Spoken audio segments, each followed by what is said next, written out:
दोस्तों आज हम बात करने वाले हैं 2023-24 के लिए गवर्नमेंट की तरफ से जो सेंट्रल बजट प्रस्तुत किया गया है उसके बारे में।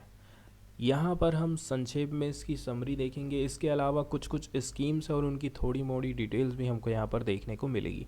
सबसे पहले तो हमें बजट के बारे में कुछ बेसिक जानकारी देखना है, क्या इसके लिए संवैधानिक प्रावधान किए गए हैं।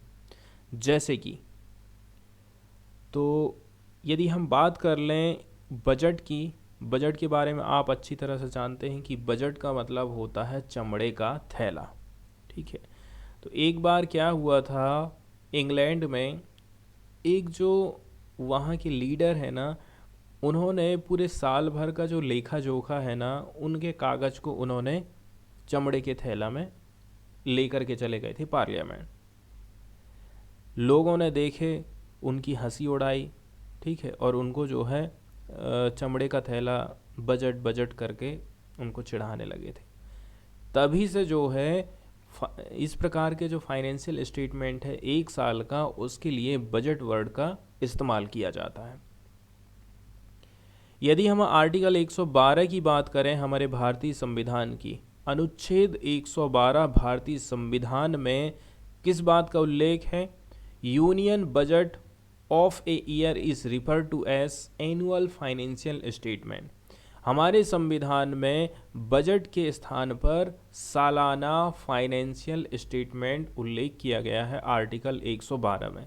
ये सबसे इम्पोर्टेंट फैक्ट हो जाता है हमारे लिए। तो ये किस प्रकार का स्टेटमेंट रहता है? यहाँ पर कुछ अनुमानित हमें रिसिप्ट के बारे में कुछ अनुमान लगाए जाते हैं। रिसिप्ट का मतलब होता है सरकार की कहाँ कहाँ से प्राप्तियाँ हो रही हैं, सरकार की कहाँ कहाँ से प्राप्त हो रही हैं। इसके साथ साथ में वो कहाँ कहाँ खर्चा करने वाली है आने वाले फाइनेंशियल ईयर में। ठीक है। और ये जो फाइनेंशियल ईयर है वो चालू हो जाता है 1 अप्रैल से और ख़त्म होता है 31 मार्च तक। ठीक है। तो जो फाइनेंशियल ईयर है 1 अप्रैल से चालू होता है और 31 मार्च तक चलता है। तो ओवरऑल यदि हम देखें ना, तो बजट में क्या क्या चीज़ें शामिल हो जाती हैं। इसमें हमें देखने को मिलता है सरकार का रेवेन्यू, इसके साथ साथ में कैपिटल रिसीप्ट। सरकार ने यदि कहीं पर निवेश किया था तो हो सकता है वहाँ से सरकार की कमाई हो रही हो। कैपिटल रिसिप्ट के बारे में हमको देखने को मिलता है। रेवेन्यू में जैसे कि हम टैक्स पटाते हैं, टैक्स के माध्यम से सरकार कमाई कर रही हमसे, तो वो रेवेन्यू के अंतर्गत हो गया। इसके साथ साथ में ways and means to raise revenue, कैसे करके रेवेन्यू को बढ़ाया जा सकता है, यहाँ पर इस बारे में भी चर्चा की जाती है। इसके साथ साथ में एक्सपेंडिचर का अनुमान लगाया जाता है कि हमारी जेब में यदि 100 रुपये हैं तो हम उसको कहाँ कहाँ खर्च करेंगे। इसके साथ साथ में हमें इसमें देखने को मिलता है actual receipt, expenditure of the closing financial year and the reasons for any deficit और सरप्लस इन दैट ईयर। कहीं पर घाटा हुआ है, कहीं पर यदि कुछ एक्स्ट्रा सरप्लस हमारे लिए आ गया है तो उसकी भी जानकारी यहाँ पर दी जाती है। इसके साथ साथ में इकोनॉमिक और फाइनेंशियल पॉलिसी आने वाले साल के बारे में हमें यहाँ पर जानकारी मिलती है। टैक्स को लेकर के क्या सुधार किए जा सकते हैं, ठीक है, कम करना है, ज़्यादा करना है। इसके अलावा रेवेन्यू के कुछ प्रोस्पेक्ट के बारे में चर्चा होती है, स्पेंडिंग प्रोग्राम के ऊपर चर्चा होती है। इसके साथ साथ में introduction of new scheme and project, तो यहाँ हमें बहुत सारी नई नई स्कीम और प्रोजेक्टों की जानकारी भी मिल जाती है। पार्लियामेंट में बजट जो है 3 स्टेज में पास होता है। सबसे पहले बजट को प्रस्तुत करना, फिर उसमें आम चर्चा होती है। इसके साथ साथ में डिपार्टमेंटल जो कमेटी होती है ना, वो इसकी जांच करती हैं। फिर डिमांड और ग्रांट के लिए वोट लोग डालते हैं कि ये ज़रूरी है कि नहीं है। इसके साथ साथ में पासिंग एन अप्रोप्रिएशन बिल, इसके बाद अप्रोप्रिएशन बिल पास किया जाता है। इसके बाद फाइनेंस बिल पास हो जाता है। Budget division of the department of economic affairs, ये बहुत बड़ा इम्पोर्टेंट फैक्ट है, इसको आप हमेशा याद रखिए। ये मिनिस्ट्री ऑफ फाइनेंस के अंतर्गत काम करती है। यही एक नोडल बॉडी बनाई गई है जो कि रिस्पॉन्सिबल है बजट को तैयार करने के लिए। जो पहला बजट था इंडिपेंडेंट इंडिया का, उसको प्रेजेंट किया गया था 1947 में। अब हम बात कर लेते हैं इसके क्या क्या जो है हाईलाइट यहाँ पर दिखाए जाते हैं। यदि हम इसकी की थीम की बात करें यूनियन बजट 2023-24 की, तो इसमें फोकस किया गया है इंक्लूसिव डेवलपमेंट का। इंक्लूसिव का मतलब होता है समावेशन करना। ठीक है, 2 लोगों को लाभ पहुंच रहा है तो एक काम करते हैं, हम बाकी के जो बचे 2 लोग हैं उनको भी शामिल कर लेते हैं। सबका साथ सबका विकास, विच स्पेसिफिकली कवर करती है farmer, women, youth, SC ST के लोग, OBC के लोग, दिव्यांगजन और EWS के लोग। ठीक है, इसलिए क्या बोला जा रहा है इसको, सबका साथ सबका विकास, और इसको ही हम जो है इंक्लूजन बोलते हैं। फिर ओवरऑल प्रायोरिटी दी जाती है अंडर प्रिविलेज्ड, जिसको बोलते हैं वंचितों को वरीयता देना। इसके साथ साथ में हमें जो है सस्टेन्ड फोकस देखने को मिल रहा है इसमें union territory of Jammu and Kashmir and Ladakh. ठीक है, जम्मू एंड कश्मीर और लद्दाख, इसके साथ साथ में नॉर्थ ईस्ट रीजन के ऊपर। तो बजट में यहाँ पर 2 प्रोंग्ड ग्रोथ स्ट्रेटजी देखने को हमको मिली थी कब, 2019 में। इंसेंटिवाइज किया जा रहा है प्राइवेट सेक्टर को, क्योंकि ये जो है जॉब क्रिएट करते हैं और ग्रोथ में भागीदार बनते हैं। इसके साथ साथ में मिनिमम गवर्नमेंट और maximum governance, increasing capex and rising more revenues via disinvestment.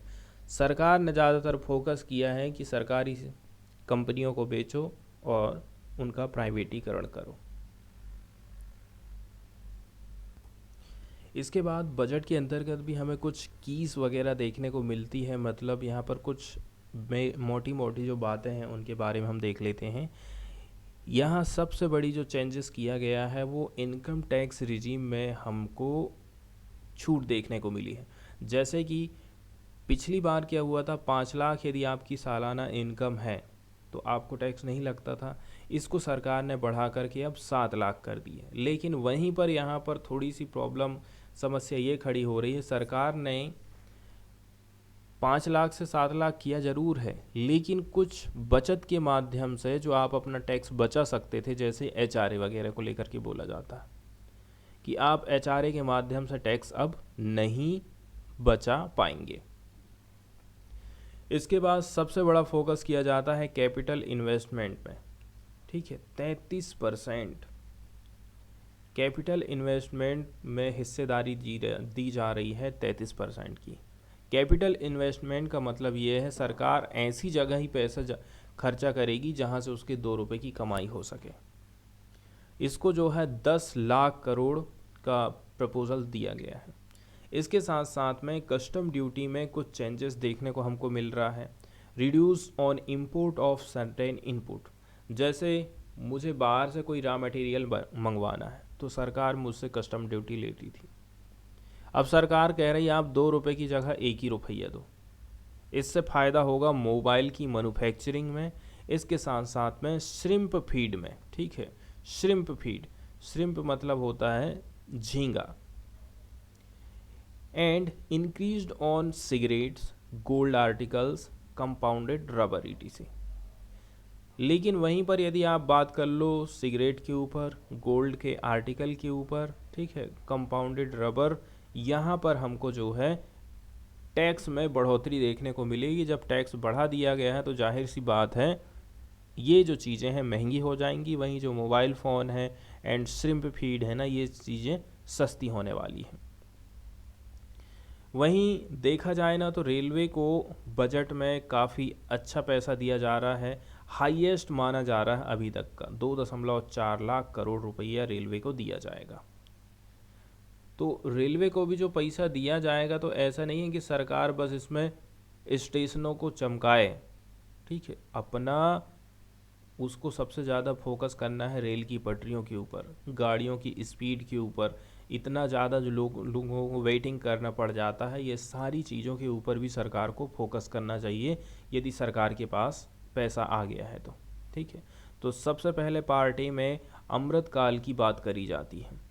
सबसे पहले तो 2014 से सरकार ने क्या क्या अचीवमेंट किया है उसके बारे में बताया जा रहा है। ठीक है, जैसे कि हमारे देश में पर कैपिटा इनकम जो है डबल हो गई है। आज के टाइम में कितनी है? 1.97 लाख रुपया हो गई है पर कैपिटा इनकम। तो पर कैपिटा इनकम को हम कैसे करके निकालते हैं? सबसे पहले हम पूरे देश भर की आय निकालते हैं, पूरे देश की कमाई कितनी है, ठीक है। इसके बाद क्या काम किया जाता है? पर कैपिटा इनकम निकालने के लिए हमें भाग देना पड़ता है। तो देखिए, पर कैपिटा इनकम जो है एक प्रकार का मीट्रिक होता है जिसका उपयोग करते हैं डिटरमाइन करने के लिए amount of money earned by पर इंडिविजुअल इन ए नेशन और जियोग्राफिकल एरिया। तो देखिए, हमारे देश में एक व्यक्ति की आय कितनी है, सबसे पहले निकालने के लिए पर कैपिटा इनकम का प्रयोग किया जाता है।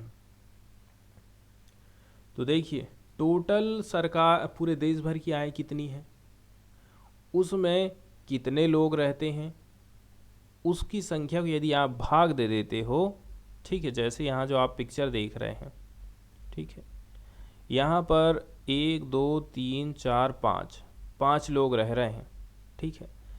अब यहाँ से यदि हमें पता करना है कि एक व्यक्ति की लगभग कितनी होगी एवरेज इनकम, तो सबसे पहले तो सबकी इनकम को जोड़ दो और उसमें कितने लोग हैं उसका भाग दे दो। तो इससे हमें पता चल जाएगा एक व्यक्ति की जो एवरेज आय है वो कितनी है, वो कितना कमाता है। इसके साथ साथ में हमें देखने को मिलता है, हमें ईपीएफओ में भी काफ़ी कुछ देखने को वृद्धि देखने को मिली है, ठीक है। और ये जो ईपीएफओ का जो डेटा आंकड़ा है वो कितना हो गया है? 27 करोड़ हो गया है। इसके साथ साथ में 7,400 करोड़ डिजिटल पेमेंट किए गए हैं। 126 लाख करोड़ रुपया इस क्या है इसकी वैल्यू है यूपीआई के द्वारा 2022 में यदि हम देखें तो क्या क्या अचीवमेंट किए गए हैं। जैसे कि स्वच्छ भारत मिशन के अंतर्गत सरकार ने कितने सारे टॉयलेट बनाई है। उज्ज्वला योजना के अंतर्गत लगभग 9.5 करोड़ एलपीजी के कनेक्शन प्रोवाइड किए गए हैं, ठीक है। इसके साथ साथ में कोविड वैक्सीनेशन की बात करें तो 102 करोड़ लोगों को टीके लगाए गए हैं। पीएम जनधन योजना के अंतर्गत लगभग 50 करोड़ बैंक के अकाउंट खोले गए हैं।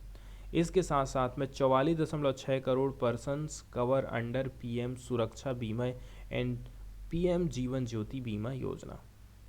पीएम किसान सम्मान निधि के अंतर्गत सरकार ने 2.2 लाख करोड़ रुपया कैश ट्रांसफ़र करी है 11 करोड़ फार्मर्स को। इसके साथ साथ में जो पर कैपिटा इनकम है ना 2014 से अब तक देखोगे तो वो कितनी हो गई है? 1.97। अमृतकाल के लिए क्या विज़न रखा गया है इसके बारे में बताया जाता है। Opportunities for citizen with focus on youth. सरकार यूथ के ऊपर फोकस करेगी, जॉब क्रिएशन का काम करेगी। इसके साथ साथ में strong and stable macro economic environment को तैयार करेगी। तो vision for Amritkaal an empowered and inclusive economy, main जो बजट का थीम है कहना चाहिए या फिर फोकस है वो विज़न फॉर अमृतकाल और an empowered and inclusive economy के ऊपर फोकस किया जाता है।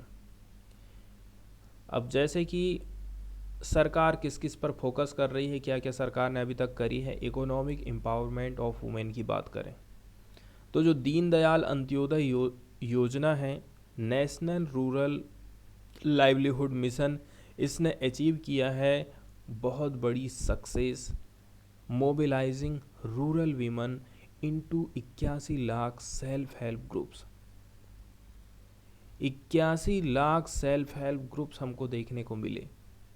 We will enable these group to reach the next stage of economic empowerment through formation of large producer enterprises. सरकार चाहती है अब ये जो छोटे मोटे ग्रुप बने थे इनको हम जो है लार्ज प्रोड्यूसर इंटरप्राइजेस के रूप में बदल सकें, या फिर collective with each having several 1000 members and manage professionally, और ये प्रोफेशनली तरीके से अपने ग्रुप को मैनेज कर पाएँ।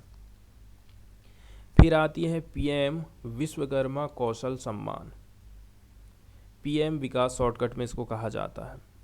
हम देख रहे हैं शताब्दियों से ट्रेडिशनल जो आर्टिज़न हैं, इसके साथ साथ में जो क्राफ्ट्समैन पीपुल हैं, जो काम करते हैं अपने हाथों के द्वारा using tools, have broad renown for India and they are generally refer to as Vishwakarma. अब सरकार हम ये बढ़ई लोगों को विश्वकर्मा बोलेंगी।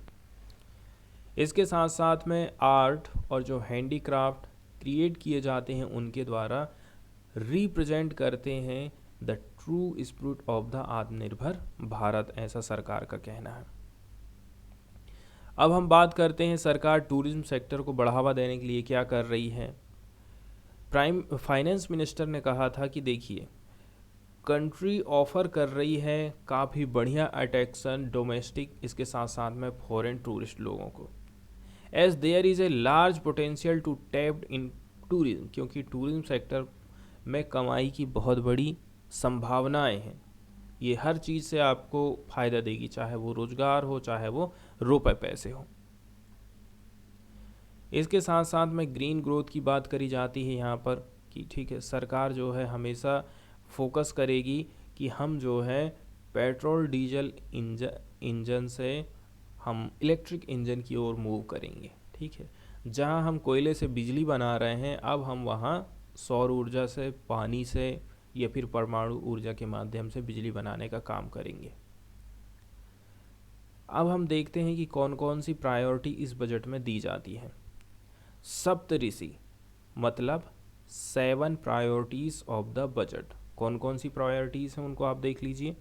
पहले नंबर में आ जाता है इंक्लूसिव डेवलपमेंट। डेवलपमेंट तो होगा लेकिन उसमें सभी लोगों को शामिल किया जाएगा। इसके अलावा रीचिंग द लास्ट पीपुल, ठीक है, जो लास्ट पीपुल है, लास्ट माइल है, लास्ट कोने में जो रहने वाला व्यक्ति है, आप ये देखेंगे वहाँ तक सरकार पहुँच बढ़ाना चाहती है। इसके अलावा तीसरे नंबर में सरकार जो है इंफ्रास्ट्रक्चर में पैसे खर्चा करेगी, पुल बनाएगी, बांध बनाएगी, बंदरगाह बनाएगी, सड़कें बनाएगी। ठीक है, इसके अलावा जो पोटेंशियल मौजूद है हमारे यहाँ पर, उसको सरकार क्या काम करेगी, एक्सप्लोर करने का काम करेगी।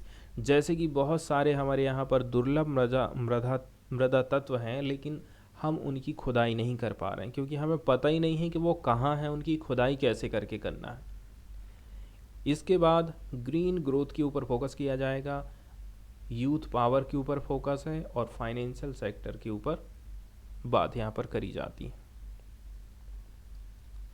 इंक्लूसिव डेवलपमेंट की बात करें, ठीक है, तो इंक्लूसिव में आज समझ ही चुके हैं, जम्मू कश्मीर, लद्दाख वाला एरिया, नॉर्थ वाला रीजन, एससी वाले लोग, एसटी वाले लोग, दिव्यांग लोग, ओबीसी वाले लोग और ईडब्ल्यूएस कोटा वाले लोग सब इसमें आने वाले हैं। एग्रीकल्चर एंड कोऑपरेटिव्स की यदि हम बात करें तो इसमें क्या बताया गया है कि जो एग्रीकल्चर सेक्टर है ना, उसको ज़्यादा क्रेडिट दिया जा रहा है, 186 लाख करोड़ रुपया। क्रेडिट का मतलब जो है उधार देना। एग्रीकल्चर एक्सीलरेटर फंड स्थापित किया जाएगा ताकि इनकरेज किया जा सके स्टार्टअप इन रूरल एरियाज़। तो जो ग्रामीण क्षेत्र हैं, ग्रामीण क्षेत्र में कोई भी स्टार्टअप को इनकरेज करने के लिए, बढ़ावा देने के लिए सरकार ने एग्रीकल्चर एक्सीलरेटर फंड की स्थापना करी है। इसके अलावा Aatmanirbhar Bharat horticulture clean plant programme, इसके माध्यम से सरकार प्रोडक्शन को बूस्ट करेगी हाई वैल्यू के हॉर्टिकल्चर क्रॉप को। ठीक है, हॉर्टिकल्चर मतलब बागवानी होता है। वहीं 20 लाख करोड़ क्रेडिट दिया जाएगा animal husbandry, dairy and fisheries sector को। दुग्ध पालन, पशुपालन, मछली पालन यदि आप कर रहे हैं तो 20 लाख करोड़ रुपया सरकार ने रखी है कि हम आपको बांटेंगे लोन के रूप में। Additional storage capacity for farm produce, ठीक है, सबसे बड़ी दिक्कत आ जाती, किसान के पास अनाज तो रहता है लेकिन उसको रखने की उसके पास जगह नहीं होती। यही बात मंडियों में हम देखते हैं, खुले में धान पड़ी है, पानी गिर रहा है, धूप तप रही है, चूहे खा रहे हैं, स्टोरेज की कोई व्यवस्था ही नहीं रहती। इसके अलावा इंडिया को ग्लोबल हब बनाना चाहती है सरकार मिलेट्स के मामले में। मोटा अनाज, कोदो, कुटकी, रागी, ज्वार, बाजरा, इनके मामले में हम जो है विश्व में नंबर 1 बने, इसके लिए सरकार ने श्री अन्न स्कीम लागू करी है या फिर इसको लेकर के आने वाली है। Digital public infrastructure for agriculture की बात करें, ठीक है, फाइनेंस मिनिस्टर का कहना है digital public infrastructure for agriculture, इसका हम निर्माण करेंगे। ये एक ओपन सोर्स की तरह काम करेगा, ओपन स्टैंडर्ड रहेंगे, इंटर ऑपरेबल पब्लिक गुड्स रहेंगे। यहाँ पर देखने, पब्लिक गुड्स मतलब होता है, पब्लिक गुड मतलब सरकारी जो वस्तुएं हैं उनकी बात यहाँ पर करी जा रही है। तो इससे जो है इंक्लूसिव फार्मर सेंट्रिक सॉल्यूशन मिलने वाला है through relevant information services for crop planning and health, improved access to farm input, credit and insurance, help for crop estimation, market intelligence and support for growth and agri-tech industry and startup. Digital public infrastructure for agriculture, सरकार इस platform के माध्यम से किसानों को जानकारी देना चाहती है, ठीक है, जैसे कि मुझे क्रॉप की प्लानिंग करना है, कब मुझे फसल बोना चाहिए, फसल के स्वास्थ्य के लिए मुझे कौन कौन से कदम उठाना है। इसके अलावा किसान लोग जो इनपुट डालते हैं अपने खेती किसानी करने के लिए, तो उसके लिए और क्या किया जा सकता है, ऐसे बहुत सारे कदम उठाना है। फिर एग्रीकल्चर एक्सीलरेटर फंड स्थापित करने की बात करी जाती है। फाइनेंस मिनिस्टर ने अनाउंसमेंट किया है कि एग्रीकल्चर एक्सीलरेटर फंड सेटअप किए जाएंगे ताकि इनकरेज किया जा सके एग्री स्टार्टअप को। ऐसी कंपनियां, ऐसे स्टार्टअप जो कि यंग एंटरप्रेन्योर, युवा उद्यमी रूरल एरियाज़ में कुछ छोटा मोटा काम धंधा करना चाहता है, तो उसके लिए ये फंड स्थापित करा गया है। ये फंड के माध्यम से हम आपको लोन बांटेंगे। Which will aim at bringing innovative and affordable solution for challenges faced by farmer. यदि कोई व्यक्ति है, कोई बच्चा है, वो ऐसे ऐसे इनोवेटिव आइडिया लेकर के आ रहा है, अफोर्डेबल सॉल्यूशन ला रहा है, किसान जो कि फेस करते हैं कोई भी समस्या का, तो उसको जो है फंड प्रोवाइड किया जाएगा। इसी के माध्यम से हम खेती किसानी में मॉडर्न टेक्नोलॉजी लेकर के आ सकते हैं और हमारा जो एग्रीकल्चर की प्रैक्टिसेस हैं उसमें हम बदलाव देखने को मिलने वाला है। इससे प्रोडक्टिविटी और प्रॉफिटेबिलिटी दोनों ही इंक्रीज होने वाली है। इसके बाद कॉटन की जो क्रॉप है उसमें बढ़ावा देने की यहाँ पर बात करी जाती है। यदि हम देखें, यदि हमें इन्हेंस करना है एक्स्ट्रा लॉन्ग स्टेपल कॉटन, इसकी प्रोडक्टिविटी में वृद्धि करना है, तो गवर्नमेंट एडॉप्ट करेगी क्लस्टर बेस्ड और value chain approach, public private partnership लेकर के आएगी। This will mean collaboration between farmer, state, industry for input supplies, extension service and market linkage. आत्मनिर्भर हॉर्टिकल्चर क्लीन प्लांट प्रोग्राम सरकार ला रही है। निर्मला सीतारमण ने अनाउंसमेंट किया था कि गवर्नमेंट लॉन्च करेगी एक आत्मनिर्भर क्लीन प्लांट प्रोग्राम ताकि हम बूस्ट कर सकें disease free quality planting material for high value horticulture crop, जिसका आउटले है 2200 करोड़ रुपया। अब हम हॉर्टिकल्चर की यदि बात कर लें तो हॉर्टिकल्चर के अंतर्गत, बागवानी के अंतर्गत ऐसे disease free quality planting material की हम खेती करेंगे, ठीक है, जिसका आउटले बताया जा रहा है 2200 करोड़ रुपया होने वाला है। तो श्री अन्न स्कीम जो है गवर्नमेंट चालू करने वाली है। इंडिया जो है सबसे आगे है मिलेट को पॉपुलराइज करने के मामले में, मिलेट को पूरी दुनिया में विख्यात करने के मामले में, चाहे इसका कंजप्शन हो, क्योंकि इसमें न्यूट्रिशन वैल्यू है, फूड सिक्योरिटी में यह हमारी मदद कर सकता है और किसानों की तो करेगा ही। तो जो पीएम श्री अन्न है in the world as it grows several types of Shree Anna such as ज्वार, रागी, बाजरा, कुट्टू, रामदाना, कंगनी, कुटकी, कोदो, छैना और समा, ये सारी चीज़ें आ जाती हैं मोटे अनाज के अंतर्गत, जिसको हम मिलेट बोलते हैं। तो अब इसको बढ़ावा देने के लिए सरकार क्या क्या काम करेगी? सरकार का कहना है, देखिए, इंडिया एक ग्लोबल हब हो जाए, किसके लिए? श्री अन्न के मामले में। Indian institute of millet research Hyderabad will be supported as the centre for of excellence for sharing best practices.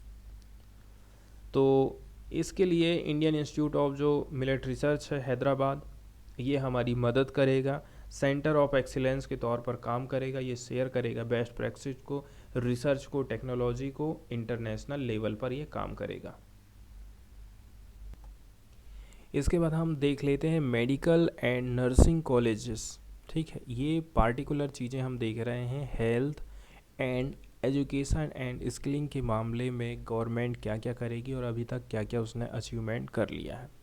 तो जब भी हम बजट की बात करते हैं ना, तो पिछले साल क्या हुआ, करंट ईयर क्या हो रहा है और आने वाला जो ईयर है, तीनों को लेकर के डाटा यहाँ पर प्रस्तुत किया जाता है। फाइनेंस मिनिस्टर की तरफ से अनाउंसमेंट किया गया है कि 157, ठीक है, कुल मिलाकर के 157 नए नर्सिंग कॉलेज इस्टेब्लिश किए जाएंगे इन को location with existing 157 medical colleges. 2014 से ऑलरेडी हम इस्टेब्लिश कर चुके हैं, लेकिन हम जो है अभी और जो है नए मेडिकल कॉलेज खोलने की फिराक में हैं। इसके अलावा उन्होंने इन्फॉर्मेशन दिया था कि एक मिशन है to eliminate sickle cell anaemia by 2047 will be launched. Anaemia को ख़त्म करने के लिए एक स्कीम की बात करी जा रही है, सिकल सेल एनीमिया। 2047 तक एनीमिया की बीमारी को हम ख़त्म करेंगे। Which will Intel awareness creation, universal screening of 7 crore people in the age group of 0 से लेकर के 40 years in affected tribal areas. इसके अलावा काउंसलिंग करी जाएगी कोलैबोरेटिव एफर्ट्स के माध्यम से। सेंट्रल मिनिस्ट्री इसमें काम करेगी एंड स्टेट गवर्नमेंट मिलकर के इसमें काम करने वाला है। वहीं मेडिकल रिसर्च की यदि हम बात करें तो उनका कहना है कि जो सिलेक्ट है ICMR लैब्स, ये अवेलेबल रहेंगे रिसर्च के लिए by public and private medical college, faculty के लिए, प्राइवेट सेक्टर R&D के लिए। ठीक है, ICMR में अब ये सारे लोग जा कर के रिसर्च कर सकते हैं। शॉर्टकट में सारी की सारी चीज़ें बताया जाता है यहाँ पर कि हेल्थ सेक्टर के लिए गवर्नमेंट क्या क्या काम कर रही है। वहीं यदि हम टीचर्स ट्रेनिंग की बात कर लें तो गवर्नमेंट चाहती है कि हम हमारे जो टीचर हैं उनको ज़्यादा से ज़्यादा ट्रेनिंग प्रोवाइड करें, वो वर्ल्ड लेवल की टीचिंग बच्चों को दे सकें। तो हम जो है री इन्विज़न कर रहे हैं इनोवेटिव पेडागोजी ला करके, करिकुलम ट्रांजैक्शन होना चाहिए, कंटिन्यूस प्रोफेशनल डेवलपमेंट होना चाहिए, डिपिस्टिक सर्वे किए जाएंगे एंड ICT इम्प्लीमेंटेशन किया जाएगा। उनका कहना है district institute of education and training will be developed as vibrant institute of excellence for this purpose. इसके लिए district institute of education and training की स्थापना करी जाएगी और ये जो है एक्सीलेंस के रूप में काम करने वाले हैं।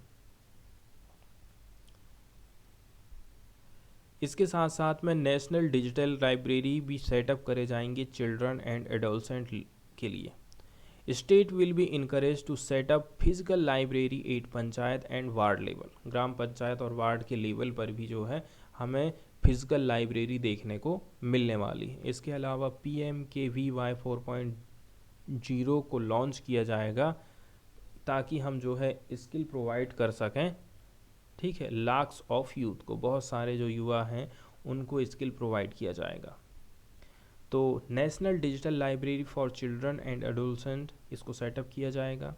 ठीक है, ताकि जो है बढ़िया क्वालिटी की जो बुक हैं पूरे देश भर में अलग अलग लैंग्वेजेस की, ठीक है, अलग अलग जेनर्स एंड लेवल की, एंड ये लोगों के लिए एक्सेसिबल रहें, लोगों को अवेलेबल हो सके। इसलिए सरकार जो है लोगों को शिक्षित करना चाहती है और लाइब्रेरी में बुक अवेलेबल कराएगी।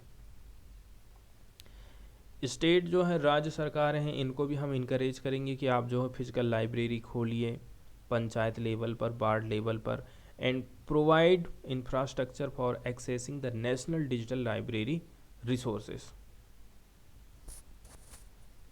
एक्सेस में बताया जा रहा है एक्स्ट्रा में, यहाँ पर देखिए national book trust children's book trust and other sources will be encouraged to provide replenish non-curricular titles in regional languages and English to these physical libraries.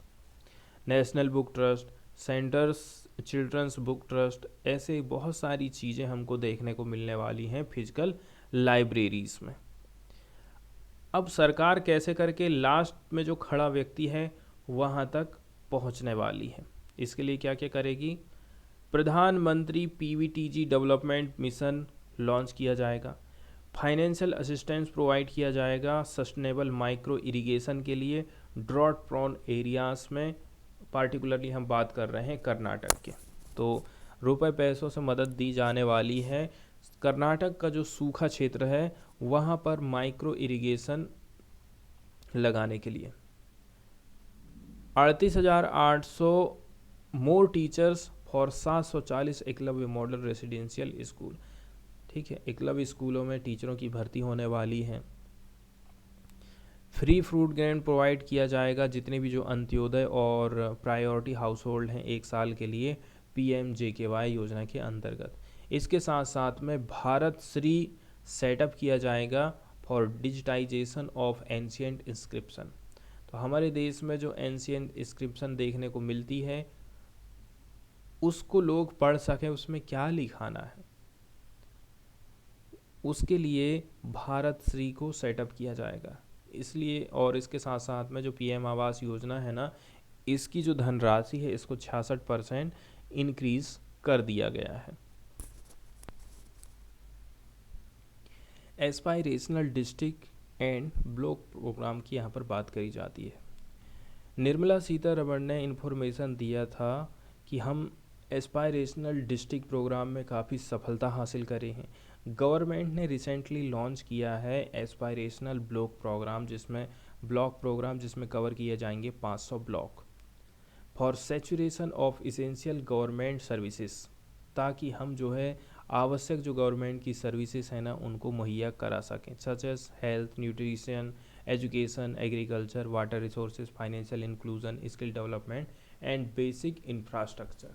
इसके लिए ब्लॉक लेवल ब्लॉकों को चयनित किया गया है। अब हम बात करते हैं प्रधानमंत्री PVTG डेवलपमेंट मिशन। ठीक है, सरकार का कहना है हम जो है सोशियो इकोनॉमिक कंडीशन सुधारना चाहते हैं, पार्टिकुलरली वल्नरेबल ट्राइबल ग्रुप, जिसको शॉर्टकट में PVTG बोलते हैं। प्रधानमंत्री PVTG डेवलपमेंट मिशन लॉन्च किया जाएगा। This will saturate PVTG families and habitation with basic facilities such as safe housing. इनको हम सेफ हाउसिंग प्रोवाइड करेंगे, पीने का पानी अवेलेबल कराएंगे, सैनिटाइजेशन, इसके अलावा improved access to education, health and nutrition provide किया जाएगा, road and telecom committee provide करेंगे। इसके साथ साथ में इनकी जो लाइवलीहुड है उसके लिए भी अपॉर्चुनिटी प्रदान किया जाना है। अब हम यहाँ पर पैसा खर्चा करेंगे 15,000 करोड़ रुपया। Will be made available to implement the mission in the next 3 years। तो ये जो हम लेकर के आए हैं मिशन, आने वाले 3 साल के लिए इसको हम कंप्लीट करने का इरादा लेकर के आए। Development action plan for ST। इसके अलावा कहा जाता है कि आने वाले जो 3 साल में केंद्र सरकार भर्ती करेगा 38,800 टीचर्स की and support staff for 740 Eklavya model residential school serving 3.5 lakh tribal student, जो कि 3.5 लाख बच्चे यहाँ पर पढ़ाई कर रहे हैं। सूखा वाला जो क्षेत्र है वहाँ पर वाटर की हम अवेलेबिलिटी एक्सेस कराएंगे, ऐसा कहना है गवर्नमेंट का। कर्नाटका का जो सूखा प्रभावित क्षेत्र है इसके लिए सरकार ने अपर भद्रा प्रोजेक्ट लेकर के आई है। 5,300 करोड़ रुपया दिया जाएगा ताकि जो है सस्टेनेबल माइक्रो इरिगेशन हो सके, सरफेस टैंक जो बनाए गए हैं उनको भरा जा सके ड्रिंकिंग वाटर के लिए।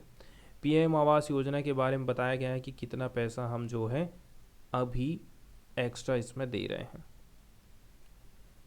अब बात करी जाती है इंफ्रास्ट्रक्चर और इन्वेस्टमेंट को लेकर के।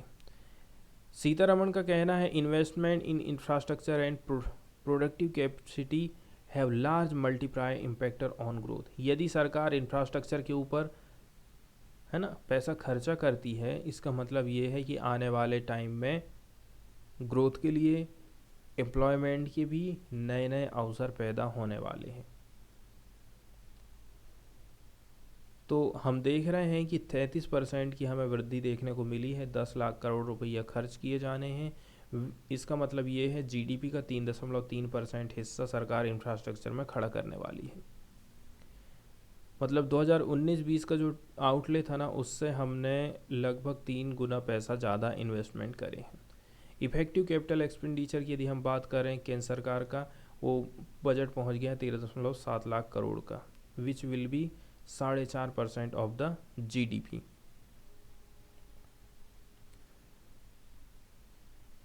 अब कुछ और ख़ास बातें यहाँ पर देखने को मिल रही हैं, जैसे कि अर्बन इंफ्रास्ट्रक्चर खड़ा किया जाएगा टायर 2 और टायर 3 सिटीज़ के अंतर्गत।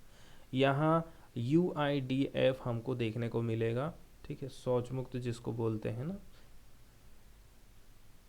इसके साथ साथ में continuation of 50 year interest free loan to state government. State government के लिए जो लिमिट थी कि आप 30 साल के लिए ले रहे हैं, आज के टाइम में केंद्र सरकार ने कह दिया है कि आप जो है 50 साल के लिए बिना इंटरेस्ट के लोन ले सकते हैं।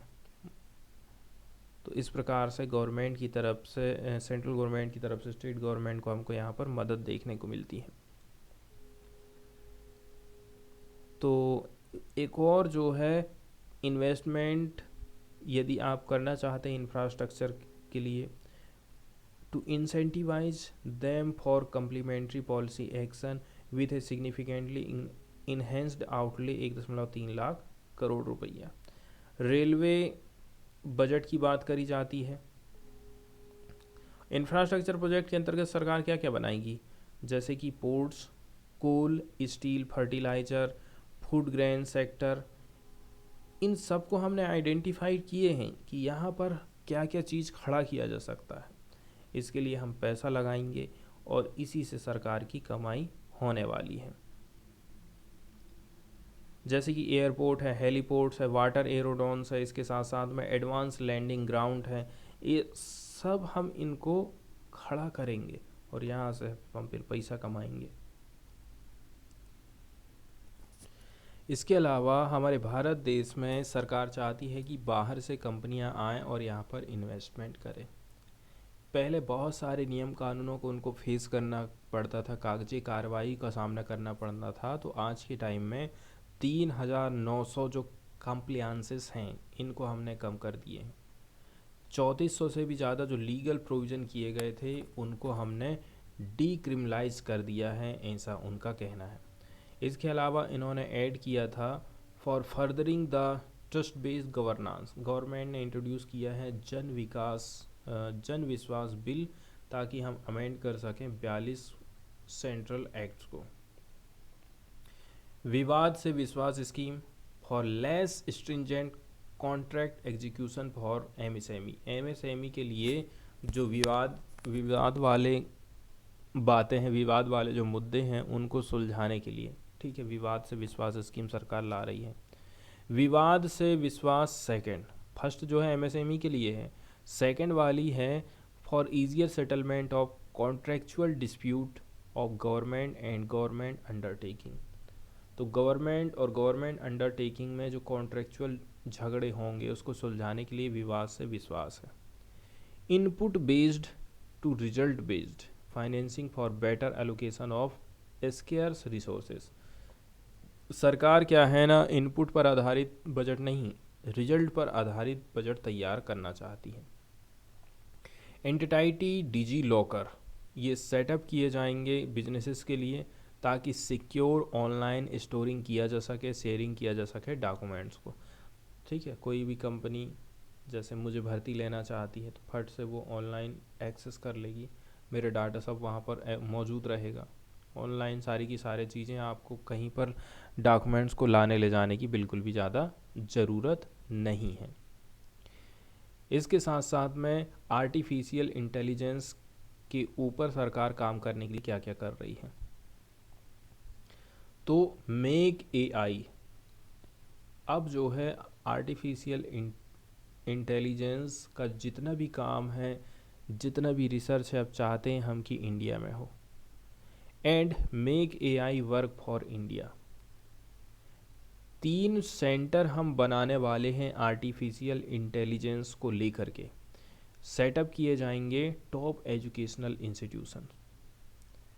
Leading industry player will partner in conducting interdisciplinary research. कुछ जो आगे आगे बड़ी बड़ी जो इंडस्ट्री के प्लेयर हैं, ठीक है, इंडस्ट्री हैं, वो हमारे पार्टनर के रूप में काम कर सकते हैं इंटरडिसिप्लिनरी रिसर्च के ऊपर, कटिंग एज एप्लीकेशन के ऊपर। इसके अलावा जो प्रॉब्लम है क्या उसका सॉल्यूशन हो सकता है, चाहे वो एग्रीकल्चर का क्षेत्र है, चाहे वो हेल्थ का है, सस्टेनेबल सिटीज़ है, ठीक है। तो ये सारी चीज़ों में अब जो है आर्टिफिशियल इंटेलिजेंस काम करने वाला है। फिर डिजिटल लॉकर को लेकर के जो बात है हम वो देख चुके हैं, ठीक है। अब हम बात करते हैं 5G सर्विसेज की। उन्होंने अनाउंसमेंट किया है कि 100 लैब 100 लैब काय के लिए developing application using 5G services, इनको सेटअप किया जाएगा कहाँ पर, इंजीनियरिंग इंस्टीट्यूशन में, ताकि हम रियलाइज़ कर सकें a new range of opportunities, business model and employment potential. ये जो लैब हम बनाने वाले हैं ये कवर करेंगे अदर्स को, चाहे वो एप्लीकेशन हो जैसे कि स्मार्ट क्लासरूम है, प्रिसीजन फार्मिंग है, इंटेलिजेंट ट्रांसपोर्ट सिस्टम है और हेल्थ केयर एप्लीकेशन है। मतलब 5G टेक्नोलॉजी का यूज़ करके आप क्या क्या कर सकते हैं। स्मार्ट क्लासेस, प्रिसीजन फार्मिंग हमको करना है, इंटेलिजेंट ट्रांसपोर्ट सिस्टम लाना है, हेल्थ केयर एप्लीकेशन लेकर के आना है, तो 5G सर्विस के ऊपर हमें प्रैक्टिकल तो पहले करना ही पड़ेगा। ग्रीन ग्रोथ के ऊपर प्रायोरिटी दिया जा रहा है। 2070 तक भारत ने अनाउंसमेंट किया है कि हम जो है नेट जीरो वाला देश बनने वाले हैं, ठीक है। नेट जीरो का मतलब ऐसा हो गया है कि 2070 तक भारत की कंडीशन ऐसी हो जाएगी कि भारत उतना ही उत्सर्जन करेगा जितना वो सोख सकता है। इसके लिए गवर्नमेंट ग्रीन क्रेडिट प्रोग्राम चलाएगी, ठीक है, ताकि जो सस्टेनेबल एक्शन करेगा उनको हम इंसेंटिव प्रोवाइड कर सकें। पीएम प्रणाम को लॉन्च किया जाएगा।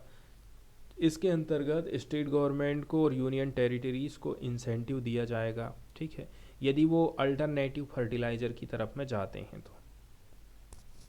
500 नए वेस्ट टू वेल्थ प्लांट को इस्टेब्लिश किया जाएगा अंडर गोवर्धन स्कीम। इसके अलावा MISHTI to be taken up for mangrove plantation along coast line, ठीक है। कोस्ट लाइन के किनारे आप फिर से जो है मैंग्रोव को सस्टेन करना चाहते हैं, मैंग्रोव की जो कटाई हो रही है, ठीक है, उनको बचाने के लिए गवर्नमेंट मिस्टी प्रोग्राम लेकर के आने वाली है। अमृत धरोहर लॉन्च किया जाएगा आने वाले नेक्स्ट 3 ईयर्स के लिए, ताकि हम जो है वेटलैंड का अच्छे तरीके से यूज़ कर सकें। जैसे गोवर्धन स्कीम की यदि हम बात करें तो निर्मला सीतारमण ने क्या कहा था कि जो 500 नए वेस्ट टू वेल्थ प्लांट हम लगाने वाले हैं गोवर्धन स्कीम के अंतर्गत। गोवर्धन का फुल फॉर्म क्या है? Galvanising organic bio agro research धाम। स्कीम इस्टेब्लिश किया जाएगा ताकि हम जो है सर्कुलर इकोनॉमी को प्रमोट कर सकें। जैसे कि सर्कुलर इकोनॉमी का क्या मतलब है, हमने कोई एक चीज़ यूज़ करी है, उसको आपने फेंक दिया, कूड़ा कचरा बना दिए, न वैसा नहीं करना है, उसको फिर से यूज़ करना है और हो सके तो उसके बाद फिर से यूज़ करो। ऐसे करके सर्कुलर इकोनॉमी आप बनाए रखिए, सर्किल की तरह काम करना हमको। अब इसके अंतर्गत में क्या क्या शामिल है? 200 तो हम कंप्रेस्ड बायोगैस प्लांट लगाएंगे, 75 प्लांट लगाने वाले हैं अर्बन एरियाज़ में और 300 कम्युनिटी या फिर क्लस्टर बेस्ड प्लांट्स लगाएंगे। टोटल इन्वेस्टमेंट होने वाला है 10,000 करोड़ रुपया का। अब भारतीय प्राकृतिक खेती बायो इनपुट रिसोर्स सेंटर भी स्थापित करे जाने की बात करी जाती है। तो आने वाले जो नेक्स्ट 3 ईयर्स हैं, centre will be facilitate 1 crore farmer to adopt natural farming. कम से भी कम 1 करोड़ लोगों को हम कहेंगे कि आप जो है नेचुरल फार्मिंग को एडॉप्ट करिए। इसके लिए 10,000 बायो इनपुट रिसोर्सेज सेंटर स्थापित करे जाएंगे और क्रिएट करेंगे national level distributed micro fertiliser and pesticide manufacturing network. तो सरकार अब चाहती है कि हम कुछ ऐसे सेंटर खोलें जहां पर ऑर्गेनिक खाद बिक सकें, ऑर्गेनिक किस्म के हमको पेस्टिसाइड बिक सकें। ठीक है, किसान इनको खरीदेंगे और इनका उपयोग अपने खेतों में करेंगे, तब जाकर के किसान कहीं केमिकल फर्टिलाइज़र को छोड़ने वाले हैं। और यूथ पावर को लेकर के क्या क्या किया जाएगा यहाँ पर बता देख लीजिए आप। प्रधानमंत्री कौशल विकास योजना 4.0 सरकार इसको लेकर के आने वाली है। इसमें आपको ऑन जॉब ट्रेनिंग देगी, इंडस्ट्री के आप पार्टनरशिप बन सकते हैं। इसके साथ साथ में न्यू एज कोर्स जैसे कि आर्टिफिशियल इंटेलिजेंस आपको सिखाया जाएगा, रोबोटिक्स में आप काम कर पाएंगे और मैकाट्रॉनिक्स 3D प्रिंटिंग सीख सकते हैं, ड्रोन के बारे में आपको सीखने को मिलेगा। इसके अलावा स्किल इंडिया डिजिटल प्रोग्राम भी सरकार लेकर के आने वाली है। सरकार जो है डिजिटल इकोसिस्टम को बढ़ाना चाहती है। इसके अलावा demand based formal skilling provide करेगी, लिंक करेगी एम्प्लॉयर और एंटरप्रेन्योरशिप की जो स्कीम है उनके साथ में। नेशनल अप्रेंटिस प्रमोशन स्कीम की बात कर लें तो ये स्कीम प्रोवाइड करेगी स्टाइपेंड सपोर्ट 47 लाख यूथ को आने वाले 3 साल में। आने वाले 3 साल में सरकार ये अप्रेंटिस की स्कीम लाएगी ना, तो आप अब जब अप्रेंटिस करने जाओगे कहीं भी कोई कंपनी में तो आपको स्टाइपेंड मिलेगा। स्टाइपेंड मिलेगा तो अच्छी बात यह है, यदि आप किसी चीज़ की तैयारी कर रहे हैं तो तैयारी आप करते रहिए, आपको महीने में सैलरी मिल रही है, आप इंडस्ट्री में घूम फिर भी रहे हैं। तो इस प्रकार से सरकार अप्रेंटिस प्रोग्राम चलाने वाली है। टूरिज्म को सरकार बूस्ट करना चाहती है, तो 50 डेस्टिनेशन को सरकार ने सिलेक्ट कर ली है, वो डेवलप करेगी इनको as a complete package for domestic and foreign tourist. Unity malls ठीक है इन स्टेट कैपिटल में स्थापित करे जाएंगे। तो सरकार क्या काम करना चाह रही है, प्रमोशन करेगी, सेल करेगी ओडोपीएस 1 district 1 product GI and handicraft product को। तो एक ज़िला में एक प्रोडक्ट कोई ख़ास होगा तो सरकार चाहती है कि ये देश के लेवल पर पहुँचे, इसकी पहचान इंटरनेशनल लेवल पर भी यदि इसकी पहचान को पहुँचाना है तो इसके लिए क्या स्कीम लाई है, यूनिटी मॉल्स इन state Capitals. National apprentice promotion scheme के बारे में ये देख लीजिए। निर्मला सीतारमण ने कहा है कि हम 47 लाख यूथ को अप्रेंटिस कराने वाले हैं और इसके लिए हम स्टाइपेंड प्रोवाइड करेंगे। यूनिटी मॉल को लेकर के भी हम समझ गए हैं कि यूनिटी मॉल आखिर हैं क्या। ये जो यूनिटी मॉल रहेंगे ना, इनको हम कहेंगे कि आप जो है जो ओडीपीएस स्कीम है 1 डिस्ट्रिक्ट 1 प्रोडक्ट की, इसके अलावा जीआई प्रोडक्ट की, इनको आप अपनी जगह में रखिए, हैंडीक्राफ्ट के प्रोडक्ट्स आप बेचिए for providing space for such product of all status. Financial sector की बात करें तो क्रेडिट गारंटी स्कीम प्रोवाइड करी जाएगी एमएसएमई सेक्टर को। सरकार चाहती है कि यदि एमएसएमई लोन नहीं प्रोवाइड एमएसएमई सेक्टर को बैंक ना लोन दे नहीं पा रहे हैं, क्यों? क्योंकि उनको कोई गारंटर नहीं है ना। सरकार ने कही है आप गारंटी की चिंता बिल्कुल मत लेना, हम बैंक वालों से बोल देंगे कि हम आपके गारंटर हैं। तो जो सूक्ष्म लघु उद्योग है उनको सरकार इस प्रकार से सपोर्ट करने वाली है। तो सरकार जो है 9,000 करोड़ रुपया का एक फंड इन्फ्यूज़न करेगी। तो इसका मतलब ये हो गया इतना 1,000 करोड़ रुपया की सरकार आपको गारंटी दे रही है।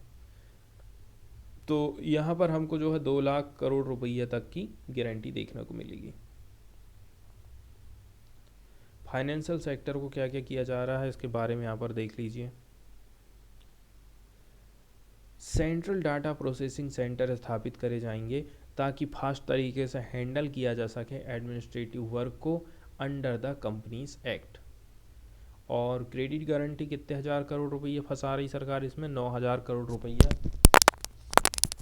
9,000 करोड़ रुपया फंसा रही है और बैंकों को कह दी है इतना रुपया तक जो है हम इनके गारंटर बने हैं।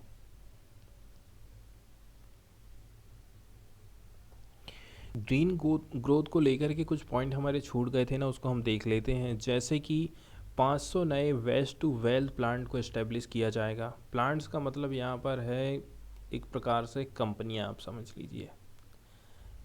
पीएम प्रणाम को लॉन्च किया जाएगा यूनियन टेरिटरीज़ में कि आप जो है केमिकल फर्टिलाइज़र की जगह दूसरी खाद का इस्तेमाल करिए। इसके साथ साथ में ग्रीन क्रेडिट प्रोग्राम भी चलाए जाएंगे अंडर ईपीए स्कीम ताकि इंसेंटिवाइज हम कर सकें सस्टेनेबल एक्शन को।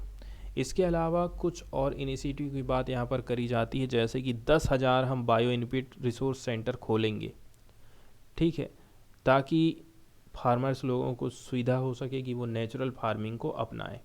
बैटरी एनर्जी स्टोरेज सिस्टम को प्रमोशन देने की बात यहाँ पर करी जाती है। इसके अलावा promotion of coastal shipping for energy efficient transportation. सरकार चाहती है कि अब पानी के माध्यम से ही जो है माल की आवाजाही होना चाहिए, ढुलाई होना चाहिए, क्योंकि ये सबसे सस्ता पड़ता है।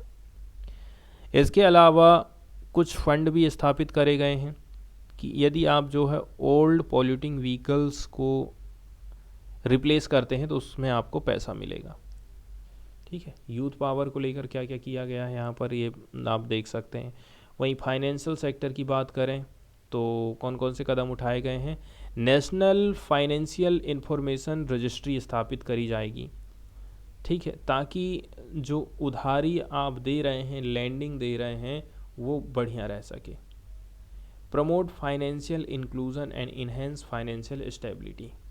फिर सेंट्रल डाटा प्रोसेसिंग सेंटर खोले जाएंगे ताकि फास्टर हम हैंडलिंग कर सकें administrative work under companies act. Company act के अंतर्गत जो जो चीज़ें फॉलो करनी हैं उनकी हैंडलिंग के लिए सेंट्रल डाटा प्रोसेसिंग सेंटर खोले जाएंगे।